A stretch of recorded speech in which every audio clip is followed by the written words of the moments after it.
I'm with Stan Musick, and uh, he's got some great stories for us. So stick with us on Flywire. I think we're going to learn something.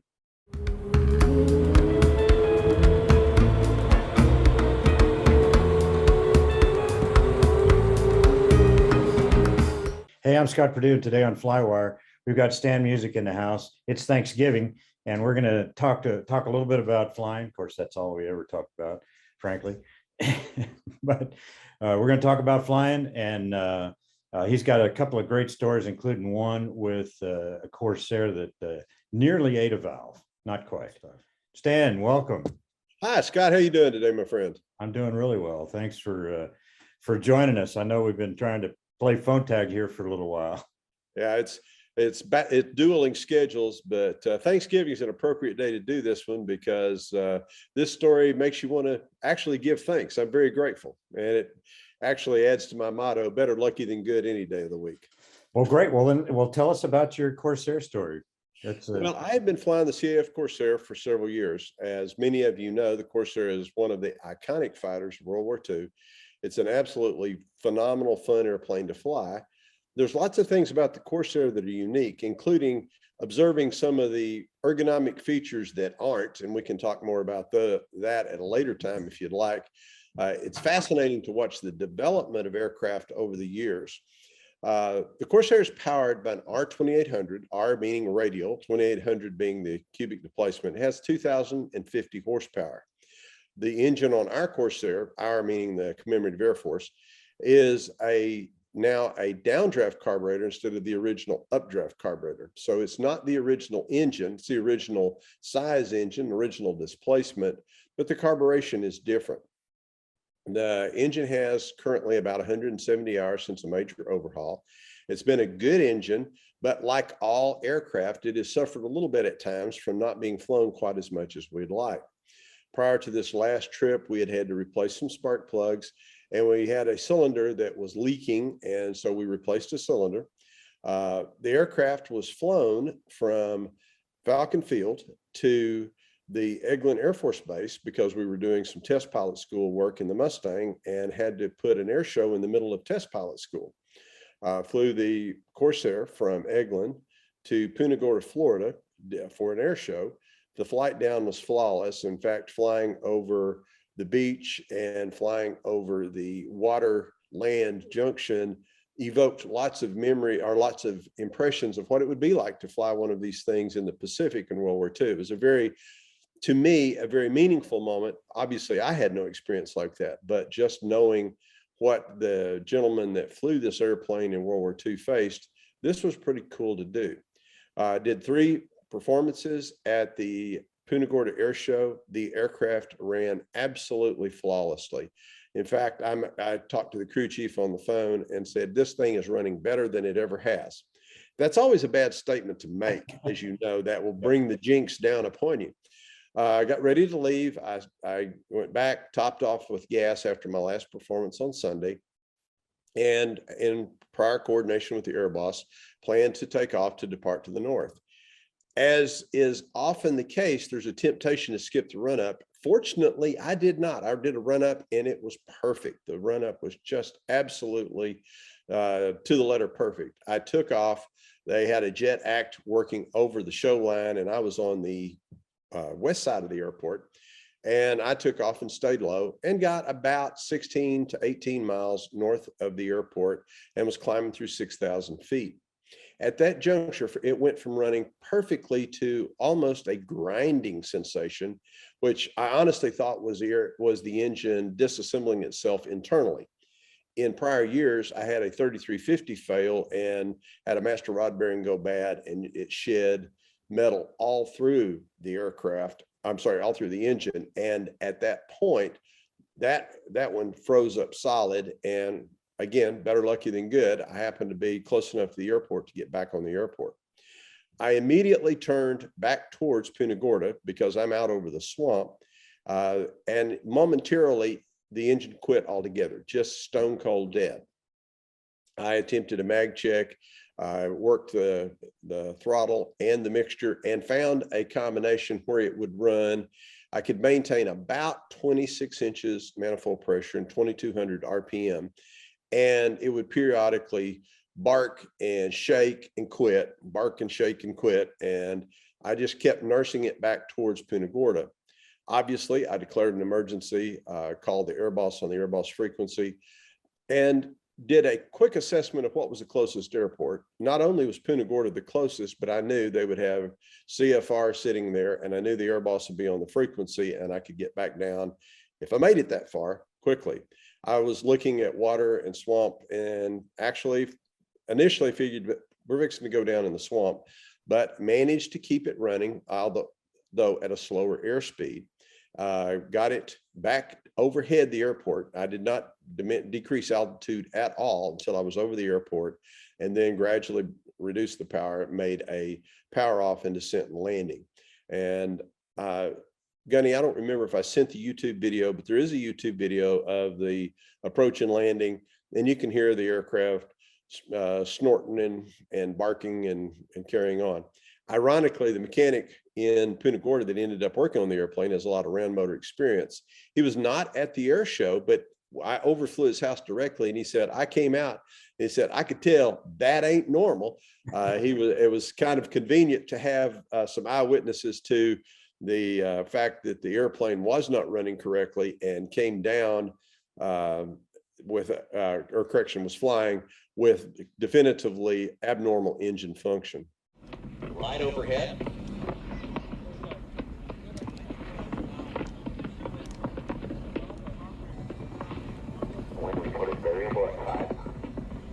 You can hear the engine sputtering up there with Stan. He was on his way home. The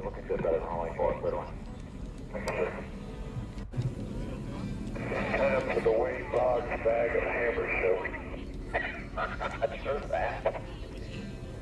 A little humor in a tense situation, nonetheless, with Stan Musick up there. Stan right now gliding the airplane essentially back to Earth. That is pure speculation there. Again, ladies and gentlemen, at this point, the landing gear are down. We have our CFR team right there at midfield. All of our volunteers and our sheriffs are out here.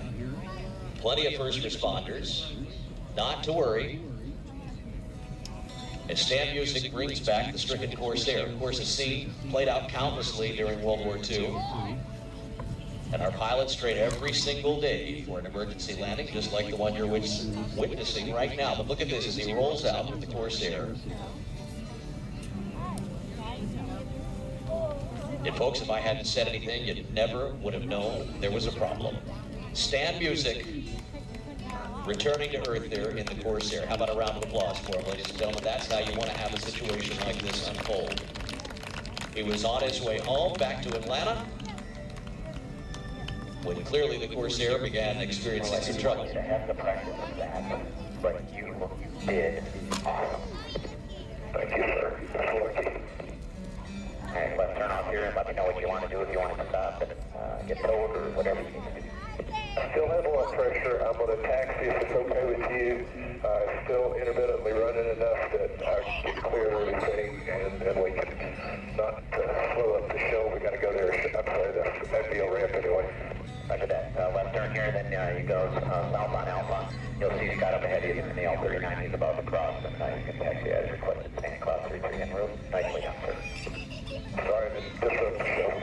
No worries. Scott, cross runway 3. Actually, drive northwest on 33, Scott, and you can taxi back to the ramp. Let me know when you're clear. The lessons for me on this are, number one, you cannot overstate the value of an engine monitor. Our Corsair does not currently have an engine monitor. Ironically, we had approval to put one in and the funding and had booked it, but we're waiting to get into the shop to get that done. Once the aircraft comes home, it will have an engine monitor installed, because I am convinced that had I had an engine monitor, I would have likely, not guaranteed, but likely been able to pick up abnormalities on the engine monitor prior to an out-and-out fracture of the exhaust valve. Lesson 2 is, if you have a problem, always turn towards the nearest suitable airport. Even if you think you're going to get it fixed, even if you think you're going to get it running, that particular piece of advice has stood me in good stead in the past.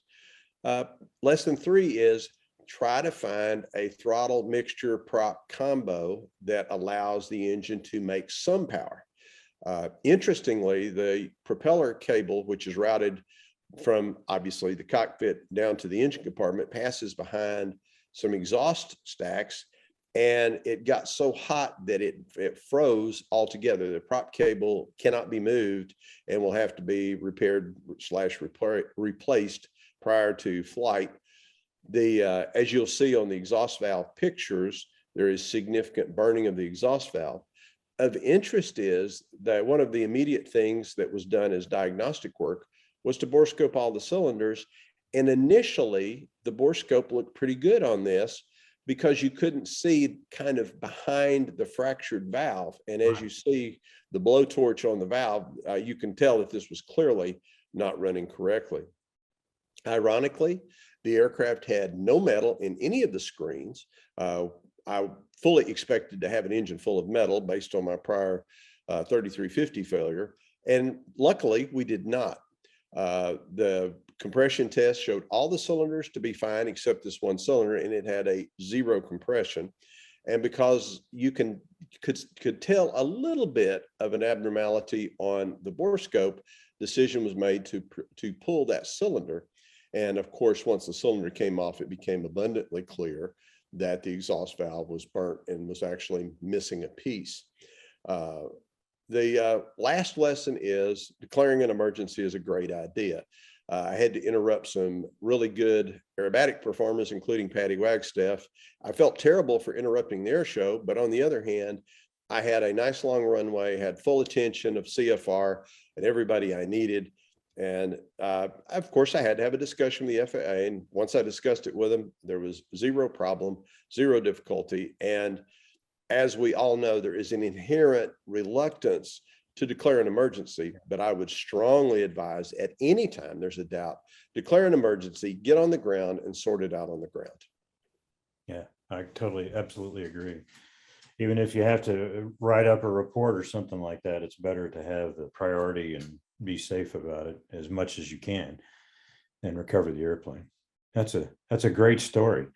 So just for everybody else's edification, what else do you fly for the CAF? I also am fortunate to fly the P-51 Red Nose Mustang. I get to do, we do what are called 6802 exemption flights, living history flights that we sell rides. We teach at the Air Force Test Pilot School, which is a great experience for the test pilots that are going through the program. They get to fly an aircraft that has all the classic torque, P factor, adverse yaw, and it provides an interesting experience as some of these folks that come out of a jet background, you get to experience unusual attitudes, stall series, aerobatics in the Mustang. I also do check rides. I have my own T6, but I fly the CAF T6 and do check rides in the T6, as well as help transition pilots to some of these other fighters. Yeah, it sounds exciting. So all based out of Atlanta. This is all out of Falcon Field, Peachtree City, the Airbase, Georgia, formerly known as the Dixie Wing of the Commemorative Air Force, is based there. We have a large number of volunteers, a tremendously good restoration, machine shop, and mechanic staff.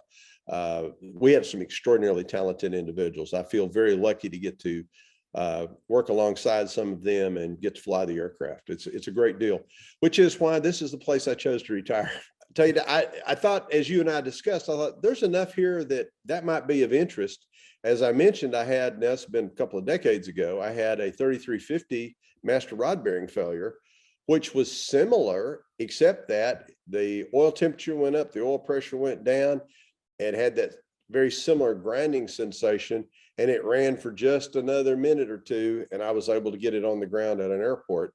But it had an absolute and complete internal failure, just completely trashed the engine. Yeah, there's some great stories with that, but I appreciate your video series on some of these things. And you can't think about bad stuff often enough. Things like fly the airplane.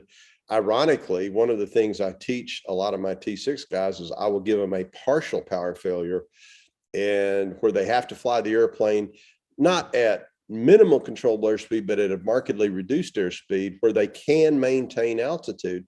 And that's what I did in the Corsair. I slowed this thing down. I was at 120 knots, but I was just gradually eking out a little bit of climb. And that would be one of the pieces of advice I would give people is not all engine failures are total and complete. Many are. We need to prepare for those, but we also need to be psychologically prepared for the partial power failure. If you have a partial failure and you can find an a prop throttle mixture combo that lets it make some power, keep it flying, don't load the wing, ease towards the airport, and you have an increased chance of getting down in one piece. Well, there you have it. Stan had some great stories. Thanks for, appreciate Stan telling those stories. I think there's a lot to learn from partial engine failure and his great story about the main bearing failure on the 3350. That thing let go, the engine's probably trashed, and he's lucky to get it down in one piece over an airport. That's a pretty good job. Ditto for the Corsair. It didn't quite totally eat the valve, but it had enough of it gone. It's popping and snorting. We got a good video on that. And just fly the airplane. Number one, keep flying the airplane. And that's the big lesson learned on that. You can practice those things pretty easy, but just be prepared and never quit flying.